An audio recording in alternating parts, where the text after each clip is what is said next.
가지는 자와 좋은 것을 함께 하라 라는 제목으로 오늘 우리 주님이 우리에게 주시는 말씀을 듣겠습니다. 성도님들의 기도 제목 가운데 이런 제목을 종종 들었습니다. 작년과 올해는 이 기도 제목이 많이 줄어들었는데요. 부모님들이 기도 제목 가운데에 학교에 아이들이 다닐 때 일입니다. 지금은 이 코로나로 인해서 자녀들이 학교에 가지도 못하고 또 심지어는 담임 선생님의 얼굴을 몇 번 보지도 못하는 상황이 전개되었는데요. 이 신학기가 되면 부모님들이 꼭 찾아오셔서 우리 아이가 학교에 입학하게 됐는데 좋은 선생님 만날 수 있도록 기도해 주십시오. 그리고 좋은 친구들 만날 수 있도록 기도해 주세요, 목사님 하는 이야기를 듣게 됩니다. 사실 우리가 어떤 사람을 만나느냐라고 하는 것은 굉장히 중요합니다. 왜냐하면 그 사람을 어떻게 어떤 장소에서 만나고 어떠한 영향을 받느냐에 따라서 내 인생이 좌지우지되기 때문에 그렇습니다. 특별히 일생의 방향을 정할 수 있는 선생님을 만나는 일이야 말할 나위 없지 않겠습니까? 그래서 이 부모님들이 만남의 복을 위해서 기도해 달라고 이야기를 하고, 저도 이 아이들 유아 세례할 때에 빠지지 않는 기도 제목 중에 하나가 하나님을 만나는 은혜, 그 다음에 부모님을 잘 만났으니 선생님을 잘 만날 수 있는 은혜, 그리고 목회자를 잘 만날 수 있는 은혜를 달라고 꼭 그 기도 제목은 빠지지 않고 아이들을 축복해 줍니다. 이 한쪽 팔이 없는 거지가 어느 부잣집에 구걸을 하러 간 적이 있었어요. 그런데 그 집의 부인이 그 거지를 보더니만 선생님, 여기 선생님이라고 불렀어요. 선생님, 저쪽 이 대문 밖에는 저 벽돌을 이쪽으로 옮겨서 쌓아주시면 내가 그 대가를 드리도록 하겠습니다 라고 그 거지에게 말을 하는 것이었어요. 그랬더니 이 거지분이 이 부인에게, 아니 여보세요, 한쪽 팔이 없는 거 보이지 않습니까? 내가 어떻게 벽돌을 옮길 수 있다고 그런 말씀을 하십니까? 하면서 아주 신경질적인 반응을 보이는 것이었습니다. 그러자 그 부인이 한쪽 팔을 저기 딱 붙이고는 한 팔을 가지고서는 벽돌을 몇 개를 옮기는 것이었습니다. 나도 한 손으로 벽돌을 옮기는데 왜 못한다는 말입니까? 라고 그 거지에게 말했고, 그 거지가 깨달은 바가 있어서 그 벽돌을 하나하나 다 옮겼습니다. 그리고는 그 일당을 받았던 것이죠. 몇 년이 지나서 이 그 부잣집에 아주 번드름한 그 신사 한 명이 이 팔은 한쪽이 없는 채 그 집을 찾아왔습니다. 바로 다름 아닌 그날 벽돌을 옮겼던 거지였습니다. 그리고 그 부인을 불러내서는, 그 부인을 만나고 나서는 내가 그날 깨달은 바가 있어서 거지였지만 열심히 살아서 이제 중소기업을 거느리는 이 사장이 되었노라 라고 그 부인에게 말을 하더랍니다. 여러분, 우리 인생 가운데서 물론 여러 가지 복이 있습니다. 물질의 복도 달라고 할 수가 있고, 그리고 건강의 복도 달라고 할 수가 있고, 하나님 앞에 구할 것이 많이 있습니다만, 이 누구를 만나느냐라고 하는 것은 정말 아무리 강조해도 지나치지 않을 만큼 저는 이 만남의 복이 굉장히 소중하다는 생각이 듭니다. 저도 우리 목회자님들 교제하는 분들이 있습니다. 그래서 이 우리 사무실 누가 찾아오셨을 때에 좀 보셨겠지만 목사님들이 몇 번 전화를 해서 이 대화를 잘 하지 못할 만큼 그런 이 만남을 가진 분들이 있습니다. 가만히 보면 하나님께서 이 만남이라고 하는 것이 굉장히 중요하게 우리에게 하나님이 복을 주셔야겠구나 하는 생각을 해보는 그런 만남이 있습니다. 누구를 만나느냐에 따라서 우리 일생이 결정되기 때문에 그렇습니다. 부모님과 친구와 선생님, 그리고 삶의 동료와 주변 사람들이 어떤 길을 걸어가느냐라고 하는 것을 우리에게 일러줄 수 있는 영향을 미치기 때문에 그렇습니다. 이 사도 바울 선생님은 목회자였습니다. 그리고 동시에 그는 선교사였습니다. 누구든지 마찬가지겠습니다만 이 사도 바울 선생에 있어서도 가장 귀한 복 중에 복이 있었다면 그것은 만남의 복이었었습니다. 사도 바울은 만남의 복을 받은 목회자이면 틀림이 없습니다. 그 수많은 만남 가운데 그에게 있어서 이 갈라디아 교인들과의 만남은 아주 복이었습니다. 갈라디아 교회를 섬기면서 목양했던 사도 바울은 갈라디아 교인들이 얼마나 소중했는지 그 표현을 할 때에, 내가 갈라디아 교인들을 대할 때에 그리스도의 형상을 그들이 이루기까지 해산하는 수고를 아끼지 않았다라고 했습니다. 이 남성들은 여성들이 해산하는 수고가 얼마나 큰지 사실 물론 옆에서 느낀다 한다 할지라도 여인들만큼은 느끼지 못할 겁니다. 보니까 10달 동안 이 태중의 배에서 이 아이를 품고 있을 동안에 누워 자지도 못하고 옆으로 누워서 자야만 하고, 그리고 또 아이가 태어날 때까지 그 수고하고 또 태어날 때 그 과정을 생각한다면, 그 해산하는 수고를 통해서 모성애가 생기는 것은 어찌 보면 하나님의 창조 섭리 가운데 아주 고결한 하나님의 창조 섭리라는 생각이 듭니다. 사도 바울 선생이 한 번도 아이를 낳지 않았음에도 불구하고, 그는 결혼해 보지 않았음에도 불구하고 얼마나 수고를 많이 했는지 갈라디아 교인들을 볼 때에 그리스도의 형상을 이루기까지 해산하는 수고를 아끼지 않았다 할 만큼 그는 갈라디아 교인들을 참 사랑했던 목회자였고 선교사였습니다. 이것은 갈라디아 교인들도 마찬가지였습니다. 바울을 진심으로 사랑하고 존경했는데 사도 바울을 향해서 천사와 같이, 그리스도와 같이 영접했다, 이렇게 말씀을 하고 있습니다. 사도 바울을 볼 때에 여러분, 그들은 단 한 번도 천사를 보지 못했을 겁니다.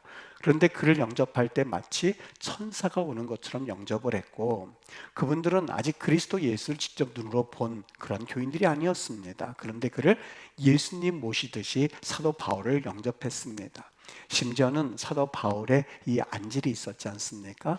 육신의 가시라고 여겨지는 이 안질이 있었는데, 웬만한 사람 같으면 에이, 우리 목사님, 우리 선교사님 눈에 안질이 있어, 눈곱이 있고 그리고 진물이 흐르고 있어 라고 하면서 고개를 돌릴 법도 한데, 눈에 치명적인 문제가 있는 바울을 위해서 자기들 눈이라도 빼주려고 할 만큼 이 바울을 향한 그들의 애정은 굉장했습니다. 말로 표현할 수 없을 만큼 깊었음을 갈라디아 4장에서 표현하고 있는 것이죠.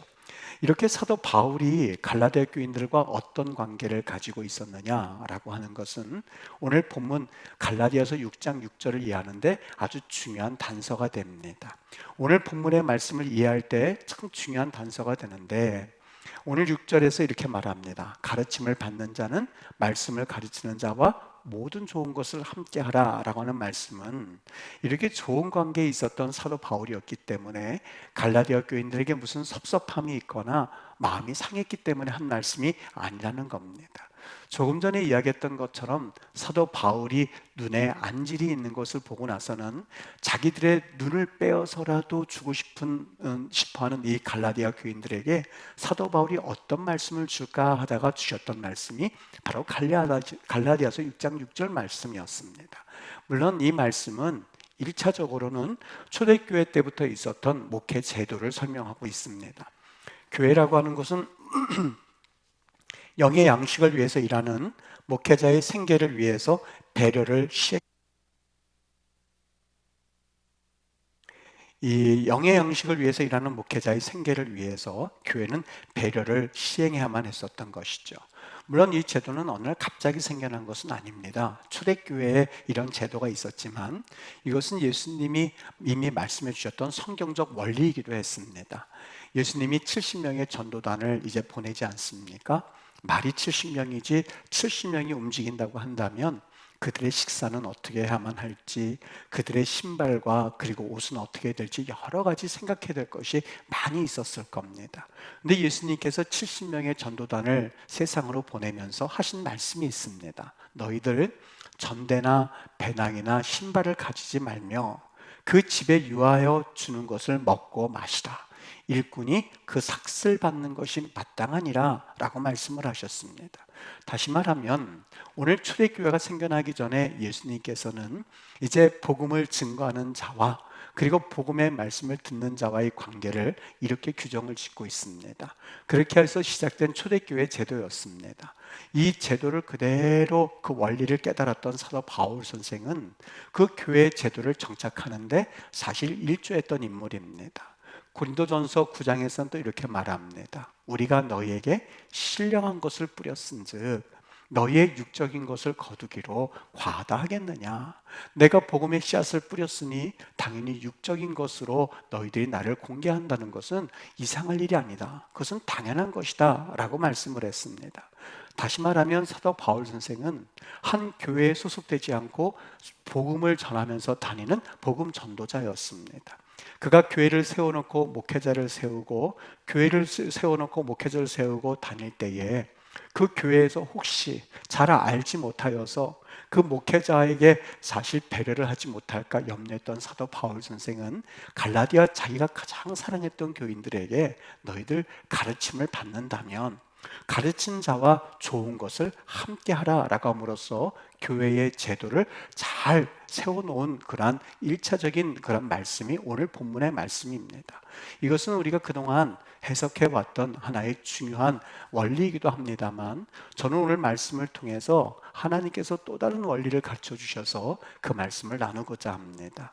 그 조금 전에 들었던 말씀은 목회자를 위한 측면입니다만 또 오늘 이 말씀은 성도를 위한 측면도 있다는 것입니다. 조금 전에 말씀드렸듯이 이 사도 바울 선생이 갈라디아 교인들과 아주 좋은 관계에 있었습니다. 해산하는 수고를 통해서 그들을 아꼈고 그리고 성도들은 자신의 눈을 빼서라도 사도 바울을 주고 싶은 마음이 가득 찬 그러한 좋은 관계였습니다. 그런 가운데서 사도 바울이 말합니다. 가르침을 받는 자는 가르치는 자와 모든 좋은 것을 함께하라. 도대체 이 말씀을 주신 이유는 무엇일까? 만일 갈라디아 교인들이 그 갈라디아 교회 목회자에게 그 좋은 것을 함께하지 않았기 때문에 이 말씀을 하셨다면 그래서 하셨구나라고 이해를 할 텐데 말씀드린 바와 같이 그들은 풍성하게 목회자를 대했습니다. 그리고 목회자를 사랑했습니다. 그리고 목회자를 그들은 최선을 다해 섬겼습니다. 그렇다면 사도 바울 선생이 이 말씀을 하신 이유는 무엇일까 하는 생각이 들었던 것이죠. 여기 모든 좋은 것을 함께 하라라고 했는데 이 함께 하라라는 말이 헬라 말로 코이노니아라고 되어 있습니다. 다시 말하면 모든 좋은 것을 가지고 교제하라라는 말의 의미입니다. 여기 모든 좋은 것이라고 하는 것은 아가도스라고 하는 헬라 말이고 히브리 말로는 토프라고 하는 뜻입니다. 이 말은 육적인 것도 포함이 됩니다. 지금 말씀드린 것처럼 목회자와 함께 좋은 것, 물질적인 것을 포함합니다만 여기는 영적인 것도 포함합니다. 물질적인 것도 서포트해야 되겠지만 영적으로 기도하고 그를 위하여서 중보하고 하는 것을 잊지 말란 그 모든 것을 포함해서 좋은 것이라고 되어 있습니다. 그 좋은 것을 가지고 어떻게 하라고요? 교제하라는 뜻입니다. 그 목회자와 함께 교제하라는 뜻입니다. 여러분 그 이유가 뭐라고 생각을 합니까? 사도 바울 선생은 갈라디아 교인들에게 참 많은 정을 부어주었고 갈라디아 교인들도 사도 바울 선생이라면 으뜸으로 쳤습니다. 그런데 여기 교제하라는 말을 한 이유는 너희들의 믿음 생활하는 데 있어서 이 좋은 교제는 믿음의 근육운동과 같기 때문에 그렇다는 말씀을 주기 위함이었던 것이죠. 여러분 우리 기독교 이 믿음 생활에 있어서 기도도 좋고 찬양도 좋고 예배도 좋고 다 필요합니다. 그런데 이 코이노니아 즉 교제라고 하는 것이 없다면 우리의 믿음은 더 이상 자랄 수가 없습니다. 우리 한국 기독교가 제일 안타깝고 그리고 한국 기독교가 제일 큰 상처를 입은 기간은 작년과 올해였습니다. 코로나 기간이었습니다. 단 한 번도 6.25 전쟁이 있었을 때도 그렇고 일제시대 때도 그렇고 예배당에서 예배가 폐해진 적이 없었습니다만은 이 코로나 기간 동안에 장작 2년 동안 사실 한국교회는 많은 피해를 보았습니다. 만일 이성훈 목사에게 그 피해 가운데 어떤 피해를 말하고 싶습니까? 라고 말한다면 바로 이 코이노니아입니다. 교제입니다. 어떤 분들은 이제부터는 이 온라인 예배가 대세를 이룰 겁니다. 교회는 필요가 없습니다. 이제 이 시스템으로 해서 이제 방출하여서 각각 가정에서 예배를 드리는 이 시대가 올 겁니다 라고 말하는데 그 말을 들을 때마다 한쪽 가슴이 무너져 내렸습니다. 반쪽은 알고 반쪽은 모르는 얘기라는 생각이 들었습니다.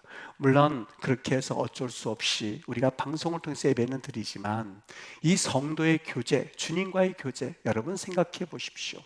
우리 주님께서 이 땅에 오셔서 십자가에 못 박혀서 달려 돌아가시지 않는다 하여도 하나님께서 원하시면 충분히 구원의 역사는 이루실 수 있었습니다. 그런데 주님은 그렇게 하지 않으셨습니다. 하나님 보좌에 앉으셔서 명령만 하셔도 구원이 있을 수 있었을 텐데 하늘 보좌를 버리시고 하나님과 동등됨을 취할 것으로 여기지 아니하시고 육신의 몸을 입고 이 땅에 오신 것은 우리와 같이 낮아진 몸에서 우리와 교제하시고 먹고 마시고 우리의 아픔을 경험하시고 그 아픔 가운데 십자가에 달려 돌아가심으로써 우리로 하여금 우리 예수님이 누구시고 하나님이 우리를 얼마나 사랑하시는가 하는 것을 직접 눈으로 보시기 위해서 이 땅에 오심이었습니다. 예수님이 십자가에 죽으셨다가 부활하셔서 이 땅에 오셔서 하셨던 일은 40일 동안 다니시면서 그의 제자들과 교제했었던 겁니다. 그러니까 사실 이 코이노니아 교제가 없다면 온전한 기독교의 삶이라고 볼 수 없는 것이 맞습니다. 여러분, 좋은 교제라고 하는 것은 우리의 믿음의 근육 운동이 되는 아주 중요한 역할을 합니다. 텔레비전에서 방송으로 예배 못 드려서 드릴 수 있지요. 그러나 거기에는 교제가 빠져 있습니다. 교제하고 거기에서 하나님의 역사를 같이 나누고 그리고 믿음으로 같이 세워주는 이 믿음의 근육 운동이 없다면 마치 정신은 온전한데 팔다리를 움직이지 못하는 그러한 모습과 동일한 것이죠. 가르침을 받는 자는 말씀을 가르치는 자와 좋은 관계를 가져라 라고 하는 것이 오늘 말씀의 온전한 해석이라고 할 수가 있죠. 심지어는 이 어떤 관계를 가지느냐라고 하는 것은 바로 성도의 구원 문제와도 연결되는 아주 중요한 문제입니다. 혹 이렇게 생각하실 수 있습니다. 목사님, 그건 조금 너무 나간 얘기 아니겠습니까? 어떤 관계를 가진다는 것이 구원과 연결되다니요? 그건 좀 너무한 얘기 아니겠습니까? 성경에 그런 얘기가 어디 있습니까? 여러분, 철로를 생각해 보면 쉽습니다. 철로를 만들 때에 처음에는 아주 보이지 않는 미세한 꺾임이 있었다 한다 할지라도 이것이 수십 킬로가 지나가다 보면 아주 큰 각도로 벌어진 위치와 똑같습니다. 여러분, 구원과 똑같은 원리입니다. 성경에서 관계를 어떻게 가지느냐라고 하는 것은 구원과 관계가 있습니다라고 말은 하지 않았다 한다 할지라도 사도 바울이 하신 말씀의 앞뒤 문맥을 살펴보면 이 관계를 어떻게 맺느냐라고 하는 것은 바로 구원과 관계가 있다고 하는 것을 종종 말씀하기 때문에 그렇습니다. 여러분, 구원이라는 것을 다른 말로 표현하면 뭐라고 말씀하실까요? 저는 이 구원이란 말을 또란 말로 표현하십시오라고 한다면 구원이라고 하는 것은 관계의 회복입니다. 하나님과 우리와 원수가 됐습니다. 이제 막힌담이 있어서 관계가 완전히 끊어졌습니다. 관계는 이제 더 이상 형성되지 않았습니다. 그런데 예수님께서 이 땅에 오셔서 하신 일은 다른 것 아니라 막혔던 담을 허시고 하나님과 우리와의 관계를 회복하신 사건이었습니다. 바로 예수님께서 이 땅에 오신 것은 하나님과 우리 사이에 구원의 관계를 회복하기 위해서, 그 깨어진 관계를 회복하기 위해서 오셨던 겁니다. 요한일서 4장은 말합니다. 누구든지 하나님을 사랑하노라 라고 말을 하면서 그 형제를 미워하면 이것은 거짓말하는 자다. 여러분, 내가 하나님 사랑하는 것과 형제 사랑하는 것과는 전혀 다른 문제라고 볼 수 있는 것 아니겠습니까? 그런데 요한은 이 사도 요한은 도대체 이 관계와 하나님의 관계가 무엇인지를 그는 명확하게 알고 있었습니다. 나 하나님 앞에 믿음이 있어. 나 그리고 하나님 앞에 기독교이냐라고 말하면서 마음속으로 미움이 가득 차 있다면 이것은 어떤 걸 거짓말한다고요? 나 하나님 사랑한다는 말이 거짓말이라는 거예요. 착각이라는 거예요. 구원과는 상관이 없다는 말들도 들리지 않습니까? 또 그 다음 구절 보십시오. 형제를 사랑하지 아니하는 자는 보지 못하는 바 하나님을 사랑할 수 없다라고 말합니다.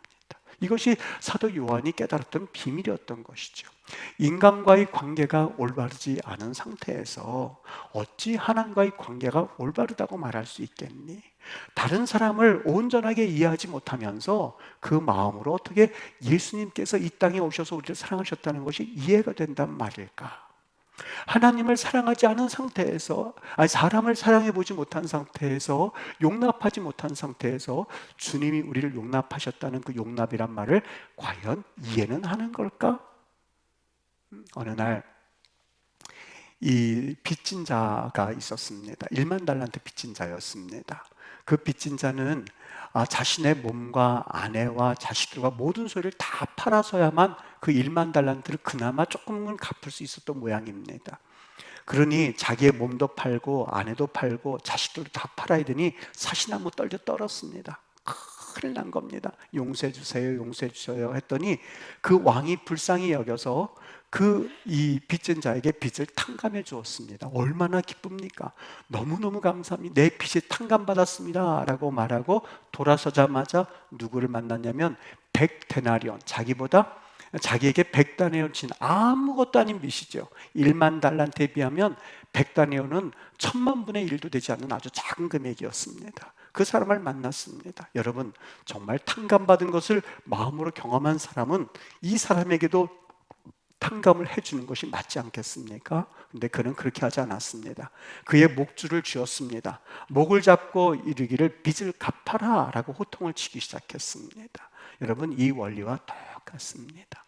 진정 내가 사랑을 경험하였다면 사랑하는 것이 맞다라는 겁니다. 용납함을 경험하였다면 용납하는 것이 맞다는 겁니다. 이 원리를 사도 요한은 간단하게 말해서 말합니다. 누구든지 하나님을 사랑한다라고 말하면서도 그 형제를 사랑하지 못하며 미워하면 이는 뭘 거짓말하는 자다? 우리가 예수 믿는다는 것, 교회 다닌다는 것, 예배한다는 것, 그것 자체가 어불성설이다. 형제를 사랑하지 아니하면서 어떻게 보이지 않는 하나님을 사랑한다고 말할 수 있을까라고는 이야기입니다. 여러분, 그래서 우리가 나는 하나님을 믿습니다, 나 믿음이 있습니다, 나 하나님 사랑합니다는 말이 굉장히 두려운 말입니다. 누가 나에게 아유 집사님 믿음이 있어 그러면 여러분 두려워하십시오. 우리 집사님 굉장히 참 하나님 사랑해 그러면 여러분 두려워하십시오. 그 말씀 듣기를 기뻐할 것이 아니라 그 말씀을 듣는 즉시 아이고 하나님은 아실 텐데 라고 하면서 두려워하십시오. 사도 바울은 목회를 하면서 이 가르치는 자와 가르침을 받는 자의 이 관계에 따라서 여기에는 구원과도 밀접하게 연결된다고 하는 것을 그는 직감적으로 느꼈던 것을 알 수 있습니다. 그의 여정 가운데 수많은 사람들이 거쳐갔습니다. 그 많은 인물들 가운데 디모데 4장에 보면 구리장색 알렉산더라고 하는 사람이 나옵니다. 우리는 그 사람이 어떤 사람인지 알 수 없습니다. 다만 그 구리장색이란 직업은 보통 가난한 사람의 수준을 벗어나 있는 부류였음을 짐작케 하는 직업이었습니다. 그 구리장색 그러면 구리 제공업자 그러면 이것은 가난한 사람일 수 없다는 이야기죠. 아마도 이 사도 바울 선생님이 교회를 설립하고 교회를 만들어 갈 때에 재정적으로는 일부분 큰 역할을 했음에 틀림이 없는 사람이었습니다. 그런데 이 사도 바울이 이 구리장색 업자 이 알렉산더를 향해서 뭐라고 비판을 하냐면 4장 14절 말합니다. 구리 제공업자 알렉산더가 내게 해를 많이 입혔다고요. 해를 많이 입혔다. 여러분, 우리는 이 알렉산더가 누군지 모릅니다. 다만 그는 부유한 자였을 거다. 세공업자다. 그런데 그 사람이 그 부를 이야기하고 해를 입혔다라고 한 것을 보면 사도 바울 선생이 구구절절히 알렉산더가 이렇게 나를 힘들게 하였고요, 알렉산더가 나를 이렇게 괴롭게 하였고요, 알렉산더가 내 마음을 이렇게 찢어 놓았습니다, 일일이 말하진 않았습니다만 그는 부유한 사람이었다, 그는 해를 입혔다, 이 두 가지 사실을 통해서 알렉산더는 자신의 부를 가지고 사실 이 사도 바울을 굉장히 힘들게 했던 인물임을 알 수가 있습니다. 이 알렉산더가 이제 그 마음이 얼마나 상처가 깊었는지 이제 목회를 막 시작하려고 하는 젊은 아들 같은 디모데가 있었습니다. 한참 후배입니다. 이 후배에게 이런 말을 전해줍니다. 15절 말씀인데 너도 그를 주의하라. 여기 그는 누굴까요? 알렉산더를 말합니다. 알렉산더를 주의해라. 왜요? 그가 우리말을 심히 대적하였노라. 여기 우리말이라고 하는 것은 바울과 신라와 이런 복음 전도자들을 말하지 않겠습니까?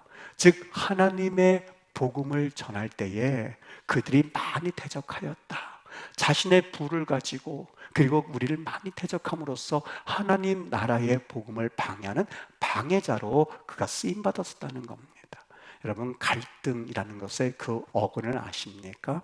갈등은 이 등나무하고 칡하고 이렇게 얼기설키 있는 거 있죠? 이걸 갈등이라고 표현합니다. 서로 복잡하게 얽혀 있는 것 같이 개인이나 집단 사이에 이해관계가 다르게 되어지는 것을 걸어서 갈등이라고 말하거든요. 여러분 이 인터넷도 보고 이 책 서점에 가서 보면 갈등에 관한 이야기가 참 많습니다. 그런데 한결같이 갈등을 어떻게 해결할까 하는 방법론적인 이야기에 대해서 말씀하고 있을 뿐이지 갈등의 원인이 무엇인지에 관한 책은 굉장히 드뭅니다. 저는 목회자입니다. 저는 목회자여서 성경에서 말씀하고 있는 갈등의 원인에 대해서 정확하게 보면 갈등의 원인은 죄입니다. 죄 때문에 그렇습니다. 가만히 성경을 보십시오. 창세기에 보면 창세기에서 갈등의 시작은 어디에서부터 시작이 됐냐면 아담과 하와가 하나님께서 따먹지 말라고 한 그 선악과를 따먹는 불순종에서부터 갈등이 시작됐거든요. 아담아, 너 왜 몸을 숨겼느냐? 너 내가 따먹지 말라고 한 선악과를 따먹었느냐? 아담이 말합니다. 하나님께서 보내주신 저 여자가 나를 깨워서 이거 먹었습니다.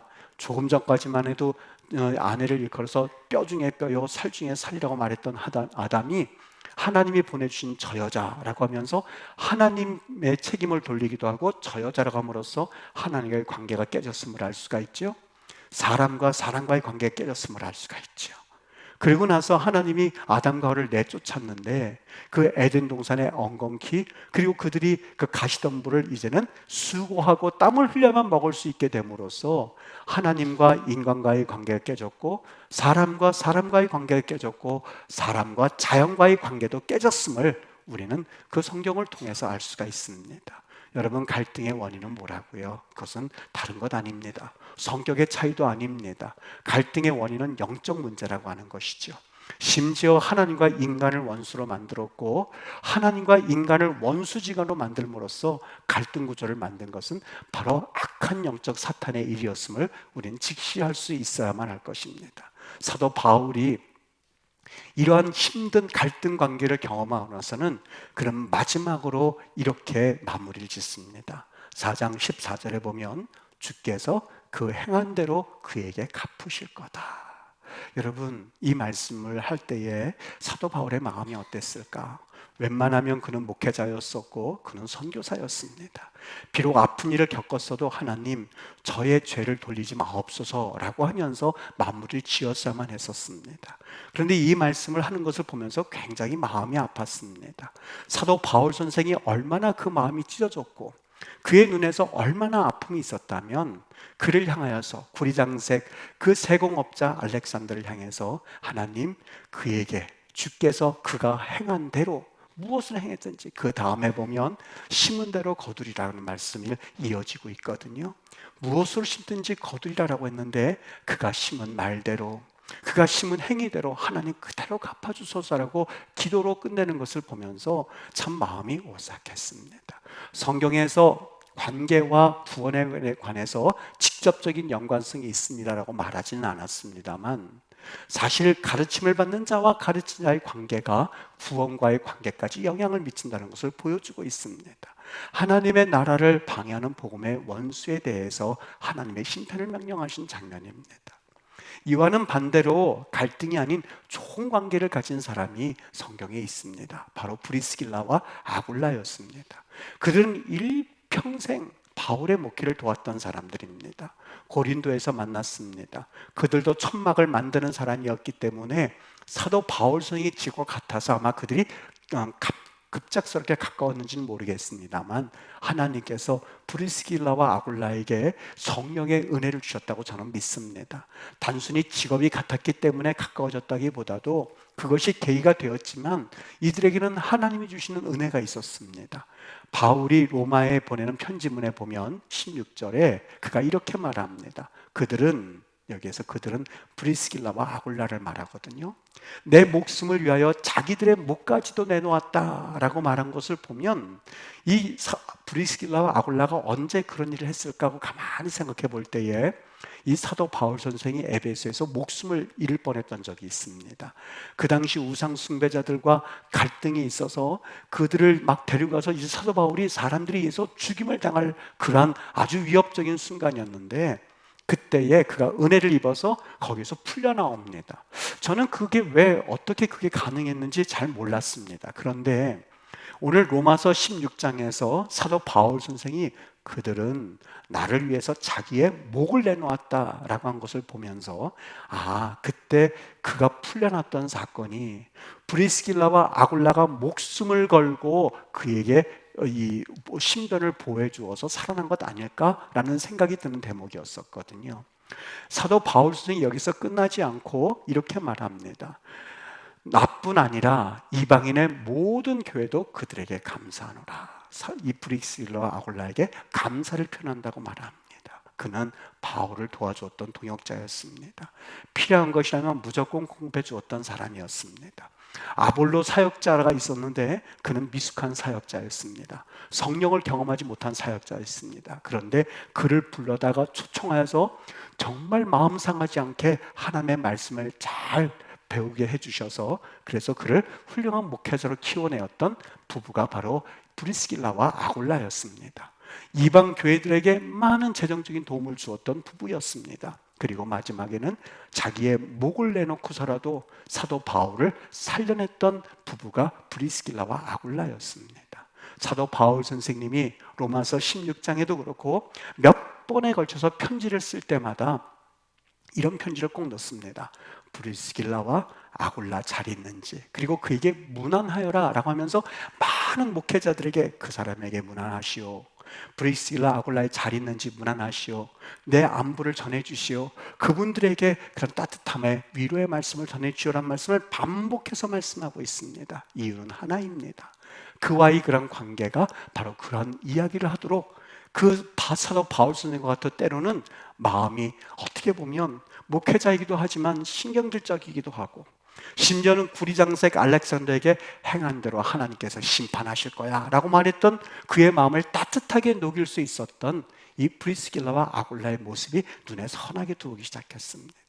여러분, 관계를 어떻게 가지느냐라고 하는 것은 구원의 척도라라고 하는 말이 이해가 되지 않겠습니까?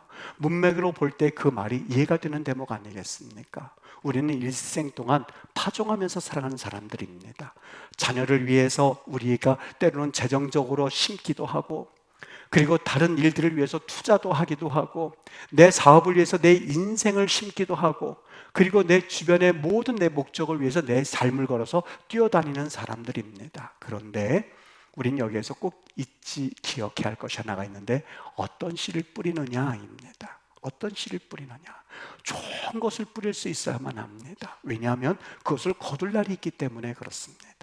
구리장색 알렉산더가 심은 대로 그에게 갚아주십시오 라고 말을 들으면서 갑자기 한쪽 가슴이 섬찟했습니다. 여러분, 나는 무엇을 심고 있을까? 우리가 어떻게 살아야 하는가 라고 하는 것은 오늘 사도 바울 선생이 우리에게 잘 말씀해 주고 있습니다. 우리 주일학교 또 우리 수련회 또 성경학교가 진행되는 가운데 있습니다. 자녀들에게 있어서 선생님입니다. 여러분들에게 귀한 선생님들이 있죠. 구역장님도 있으시고 또 구역 강사님들도 있습니다. 장로님들도 있습니다. 여러분, 어떤 관계를 가지는가 한 번쯤은 우리 살펴봐야 되지 않겠습니까? 왜요? 그것은 우리 코이노니아, 교제하는 데 있어서 너무 중요하기 때문에 그렇습니다. 이 교제는 단순히 교제로 끝나는 것이 아니라 우리의 구원까지 영향을 미치는 그런 놀라운 하나님의 축복이기 때문에 우리 이 관계를 매우 조심스럽게 기도하면서 하나님 주신 복으로 알고 교제를 해야 되는 줄 믿습니다. 오늘 주신 말씀 우리가 일주일 동안 마음에 잘 새겨보실 수 있게 되기를 바랍니다. 혹 내 믿음이 언제 떨어졌을까? 그것은 내게 가르침을 주는 자와 또 가르침을 받는 자가 관계가 올바로 형성되지 못했을 때 내 믿음은 뒤처지진 않았을까? 그리고 가만히 생각해 보면 브리스길라와 아굴라처럼 믿음이 일취월장 내가 전진했을 때는 바로 말씀을 가르치는 자와 좋은 교제가 있을 때였지 않았을까? 나는 어떤 교제를 하고 있는가? 우리 구역장님, 우리 구역 강사들과 좋은 관계를 가지고 있는가? 장로님들과 좋은 관계를 가지고 있는가? 목회자와 좋은 관계를 가지고 있는가? 내가 하나님 앞에서 이 코이노니아라는 주제를 가지고 여러분 한 주간 동안에 하나님의 음성을 들어볼 수 있게 되기를 바랍니다. 이 말씀이 여러분에게 있어서 사도 바울 선생이 갈라디아 교인들, 그 사랑했던 갈라디아 교인들에게 핵심적인 말씀으로 주셨습니다. 가르침을 받는 자는 가르치는 자와 모든 좋은 것을 기도해주고 물질적으로 필요한 것들 공급하고, 그리고 필요한 것들 위하여서 같이 기도하고, 그리고 하나님 앞에 내 믿음이 일취월장 세워져서 주님의 교회를 섬겨나갈 때에 하나님 우리 교회를 복주실 줄 믿습니다. 우리 성결교단에 전 2년 동안 잃어버린 이 시간들이 때로는 너무너무 마음 아프면서도, 이런 시대에 나를 목회자로 불러주신 것은 하나님이 주신 특별한 열심을 가지고 이 시대를 이기려고 하는 사명감이다. 일제시대 때는 그 우상숭배라는 그 적과 맞서 싸워야 할 목회자를 보내주셨고, 그리고 이 코로나 시대에는 바로 이 시대의 분명한 말씀과 진리를 가지고 뚝심 있게 기도할 수 있는 목회자를 또 하나님께 찾으실 텐데, 내가 그렇게 쓰임받았으면 좋겠다는 생각을 종종 해봤습니다. 여러분, 주님의 은혜 가운데 든든하게 세워져서 마지막까지 우리 교회를 위해서, 또 그리고 하나님의 나라를 위해서 힘쓰고 애쓰고 헌신하고 동역하고 하나님께 영광 돌리는 그런 거룩한 순수한 성도님들로 거듭날 수 있게 되기를 예수님의 이름으로 축복합니다. 우리 한번 기도했으면 좋겠어요. 하나님,